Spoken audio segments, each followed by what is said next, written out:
Let me tell you a little about Lula, the case against him and the case for him. Lula is a phenomenon. He was at 8 years old selling peanuts on the streets of the slums in North Brazil to make money for his mother and his brothers and sisters. He never did an exam in his life, except at 14 he passed an exam to become a lathe operator. And that he was until he was about 30 and drawn into trade union activities. He never went to university. He never absorbed any of the isms of the 60s, Trotskyism or communism.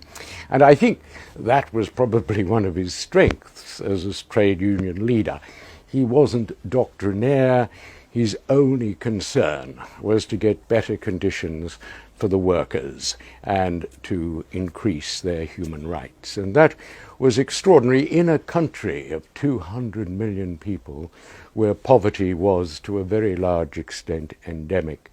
He first of all led the union movement against the military junta, overthrew that, and then gradually, by setting up a political party, he believed that the trade unions would not achieve their aim of improving workers' conditions unless they had a political party. So he founded the Workers' Party. And between 2003 and 2010, he was president of this enormous country. And his achievements were truly great. He lifted some 40 million people out of poverty, and that's conceded even by his enemies.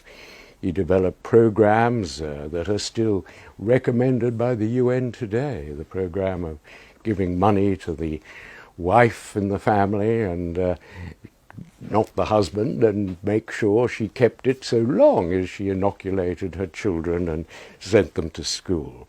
These far-sighted, important programs still work for the relief of poverty, and his crediting of keeping 40 million people, lifting them out of poverty, twice as many almost people as live in Australia today.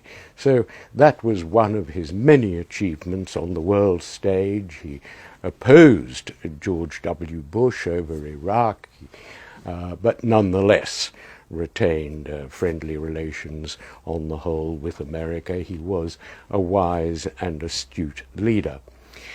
Of course, he made enemies, vicious enemies, the right-wing press in particular, whose right-wing obsessions put Rupert Murdoch in the shade. A really vicious press against him, and of course elite groups like the judges. To be a judge in Brazil, you do an exam in your 20s and then you're part of this judicial elite. So they came after him. Oh boy, did they come after him. 200 policemen and prosecutors having complete control, and one judge in particular, Judge Maior, who, and this goes back to the extraordinary nature of criminal law in Brazil. It is based on the inquisitorial system devised by the Catholic Church in the 17th century and not affected by any human rights considerations. It was inherited, of course, from Portugal in the 1820s, and of course the system in Portugal has changed dramatically, so it is nothing like the system in modern Portugal. But here is what the judge, the investigating judge who becomes the trial judge, incredibly, can do.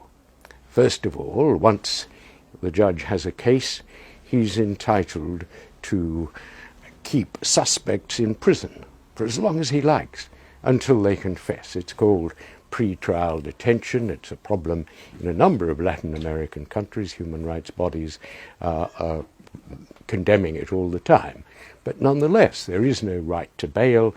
Suspects can be held for as long as the investigating judge likes. And of course, they confess. They're held until they confess, until they plea bargain, and their confessions are utterly unreliable because they are confessing in order to get out of prison. Now, that is one thing that this Judge Moro, has done. The other thing, many other things that would be amazing if any judge perpetrated them in Australia or any civilized country today, he can tap the telephones of suspects, and he has tapped Lula's telephone, the telephones of Lula's lawyers, their switchboard, 200 lines. He's tapped the telephones of Lula's children and their spouses. So not only does he tap their telephones, but he releases the transcripts to the press, to the media, to the violently anti-Workers' Party media. And not only does he do that, but he releases the audio tapes so they can be played for the delectation of a media that is avid for scandal. So this he's done on several occasions, notably a telephone conversation that was illegally taped between Lula and Dilma Rousseff, his protege who took over the presidency when he retired at the end of his second term. So this is outrageous by our standards. No judge would be allowed to do that in any civilized country. But he does it in order to demonize Lula. He himself believes, he's actually written about this, that judges should attack judges. They should demonize the politicians that they wish to target. And that is what he's attempted to do with Lula. The most extraordinary events have taken place. I couldn't believe it when I came to Brazil for the first time. There were pictures in magazines devoted to this judge. He was being hailed as the hero of Brazil. He was giving press conferences condemning Lula. He even attended the book launch of a hagiography that had been written about him, and he signed copies and generally disported himself so as to demonize the target of his investigations. Now, that behavior is bad enough when it comes from a prosecutor, but when it comes from a judge who, under this primitive system, inquisitorial system, then when he arrests the suspect, he becomes the trial judge. Now, it's absolutely fundamental in any decent criminal system that you are entitled to a trial by an impartial judge. This Judge Moro is not impartial. He's devoted the last couple of years to attacking Lula, to writing judgments that his telephone can be tapped because he's a suspect and so forth. He's utterly prejudiced, and yet he is now the trial judge. Can Lula object to him? Of course, Lula has. Where does the objection go? It goes to Judge Moro himself, who's decided against all the evidence that he's not biased. Of course he is. He will give Lula an unfair trial. There is no doubt in my mind that he will convict Lula, and his conviction will come in time to stop Lula standing again as president for the Workers' Party in 2018. The last time he stood in 2006, he got 58 million votes. He was the most popular man in the world. No one in a democracy has ever got as many votes. He may well be president again in 2018 unless Moro can convict him, and thus he can't stand. And who might be elected as president?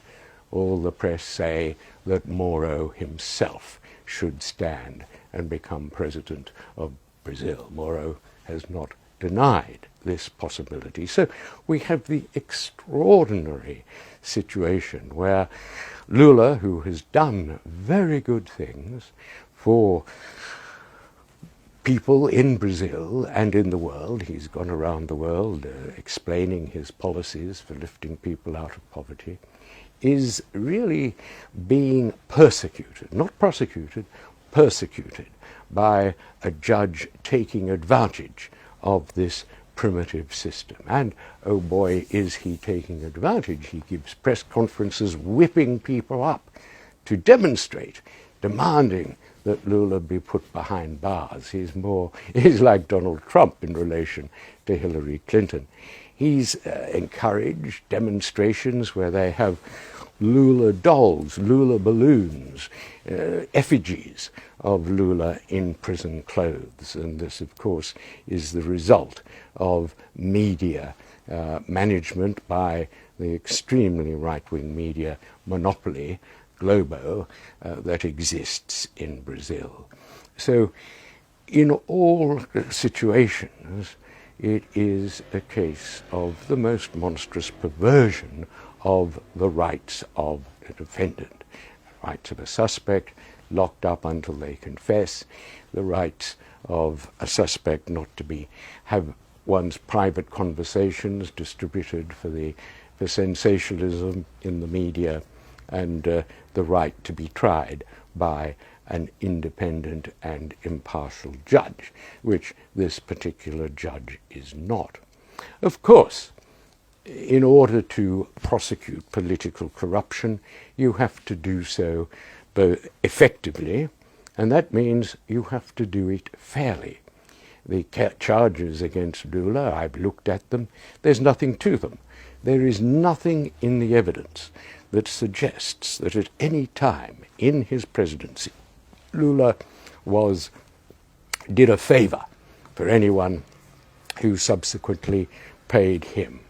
There is no discovery of money stashed away in overseas bank accounts. He lives very modestly in a flat that is really a lower middle class flat in Sao Paulo.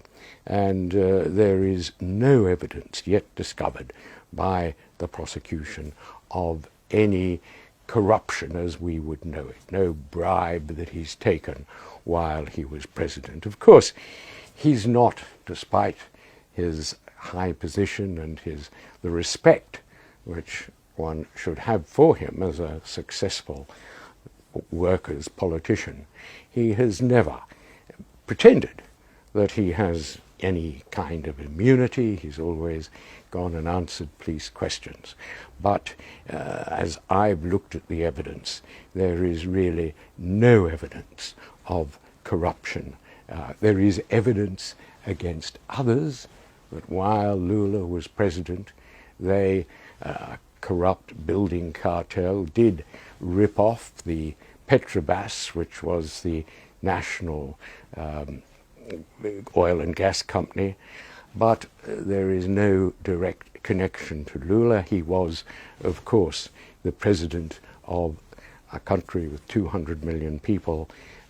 The idea that he would have known about this little stain of corruption in a national company is ridiculous, in the absence of any evidence that he did know. There is no evidence that he knew of it or approved of it. So these are just some of the reasons why the international community, those who care about human rights, no matter what side they're on, whether they're pro-trade unions or against trade unions, should be greatly concerned about the persecution of a man who has achieved in his life a great deal, and the persecution of him by a primitive legal system that denies him his basic rights. He cannot get a fair trial in front of Judge Moro. He will be convicted. No judge in Australia or anywhere else could survive behaving this way. Of course, it's fine for a judge to be a prosecutor. You can sit on ICAC and investigate politicians very closely. But the whole point is that once ICAC has the evidence, it is handed over to a prosecutor who then has to persuade a judge and jury that the suspect is guilty. There are no juries in Brazil. Moro, except in murder cases, Moro will sit without assessors entirely on his own to convict the man whose guilt he has already predetermined. This is a rotten and a wrong system, and no matter whether, as I say, you're for or against trade unions, workers' parties, or the work that Lula did, you cannot, as an honest lawyer, be happy that he has been subjected to this rotten persecutory system which gives him no chance. And for that reason, the demands of those who are concerned with human rights in Brazil are that he get a fair trial, that he will not get at the moment.